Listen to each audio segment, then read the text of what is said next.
ശ്രീ ജയകൃഷ്ണ പണിക്കർ, അങ്ങ് പറഞ്ഞ് നിർത്തിയെടുത്തു നിന്നാണ് അദ്ദേഹം ശരത്ത് സംസാരിച്ച് തുടങ്ങിയത്. അതായത് അവിടെ നേരത്തെ തന്നെ അവിടെ ഒരു ക്ഷേത്രമുണ്ടായിരുന്നു, വാപുരസ്വാമിക്ക് ഒരു ക്ഷേത്രമുണ്ടായിരുന്നു, അത് തകർക്കപ്പെട്ടു.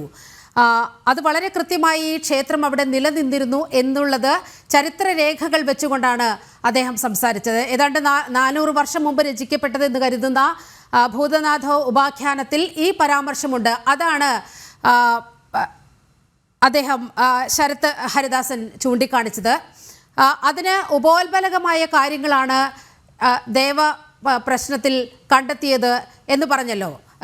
പ്രധാനമായും ഈ ക്ഷേത്രം നിലനിന്നിരുന്ന അതേ സ്ഥലത്ത് വെച്ച് തന്നെയാണ് അഷ്ടമംഗല ദേവപ്രശ്നം നടത്തിയത് എന്നാണ് അറിയാൻ കഴിഞ്ഞത്.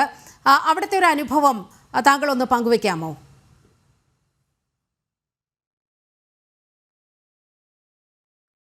ഈ ക്ഷേത്രം നശിച്ച സ്ഥലം എന്ന് പറയുന്നത് ഈ തലപ്പാറക്കുന്ന് മല എന്ന് പറയുന്ന സ്ഥലത്തിൻ്റെ ഒരു ഭാഗം മാത്രമാണ്. അതിൻ്റെ പൂർണ്ണമായിരിക്കുന്ന സ്ഥലം ഇന്ന് നാശോന്മുഖമായി ഇന്നത്തെ ഗ്രഹസ്ഥിതി. അതായത് ജ്യോതിഷത്തെക്കുറിച്ച് മനസ്സിലാക്കാൻ പറ്റുന്ന ആൾക്കാരുണ്ടെങ്കിൽ മനസ്സിലാക്കണം. കാരണം ചിങ്ങം രാശിക്ക് 2-ലും 12-ലും പാപഗ്രഹം വരികയും അവിടെ ഒരു ശുഭഗ്രഹങ്ങളുടെ യോഗദൃഷ്ട്യാദികളില്ലാതെ, അഥവാ ആ രാശിയിലേക്ക് ഒരു ഗ്രഹങ്ങളുടെയും യോഗദൃഷ്ട്യാദികളില്ലാതെ ഒരു രാശി ജനിക്കാനിടവന്നാൽ ആ സങ്കേതം പൂർണ്ണമായിട്ടും വിജനേ പ്രസൂയതേ എന്ന് പ്രത്യേകം എടുത്തു പറഞ്ഞിട്ടുണ്ട്.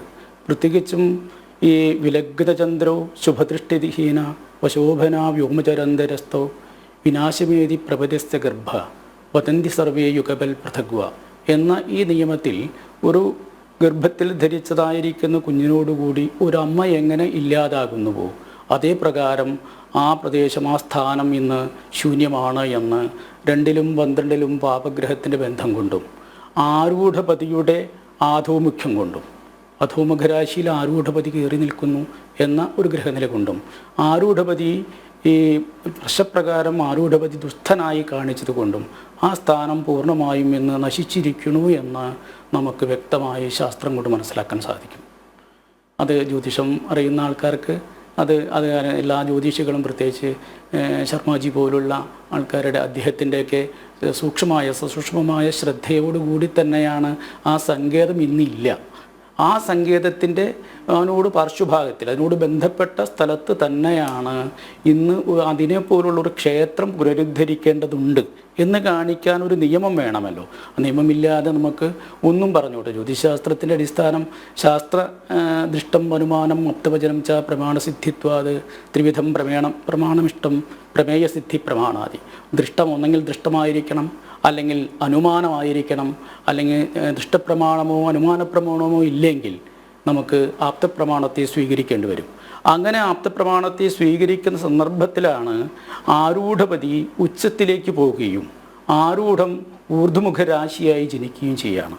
അങ്ങനെ വരുമ്പോഴാണ് ആരൂഢസ്യോർധ്വവക്തൃത്വം തദീശോച്ഛാലഭിലാഷിതം സ്ഥാനോത്കൃഷ്ടായ എന്നുള്ള ആ നിയമം പൂർണ്ണമായിട്ടും ഉത്കൃഷ്ടമായ ഒരു സ്ഥാനം ഇവിടെ ജനിക്കേണ്ടതുണ്ട് എന്ന്.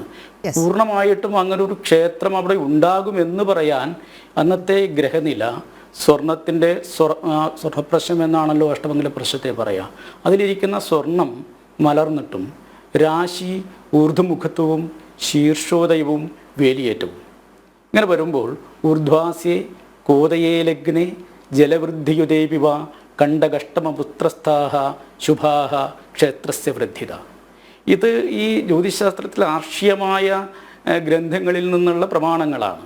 അപ്പോൾ അതുകൊണ്ട് തന്നെ നമുക്ക് പൂർണ്ണമായിട്ടും അത് പുനരുദ്ധരിക്കേണ്ടതാണ് എന്നത് വ്യക്തമായി പ്രശ്നഗ്രഹനില കണ്ടതുകൊണ്ട് തന്നെയാണ് ഈ ക്ഷേത്രം അവിടെ വീണ്ടും വരണം. അത് യഥാർത്ഥ സ്ഥാനത്ത് നമുക്കൊരു പക്ഷേ സാഹചര്യങ്ങളുടെ അടിസ്ഥാനത്തിൽ അതിന് ചെയ്യാൻ സാധിച്ചില്ലെങ്കിലും അതിൻ്റെ പാർശ്വഭാഗമായി അതിനോട് ബന്ധപ്പെട്ട് കിടക്കുന്ന ഈ സ്ഥലം അതിനനുയോജ്യമാണ് എന്ന് ഈ പ്രശ്നാരൂഢം സ്ഥിരരാശി ലഗ്നമായിട്ട് ആ സ്ഥിരരാശിയുടെ 4-ലും 10-ലും ഗ്രഹങ്ങളില്ലാതെ, അത് പ്രത്യേകിച്ച് 10-ൽ വ്യാഴം നിൽക്കുന്നു.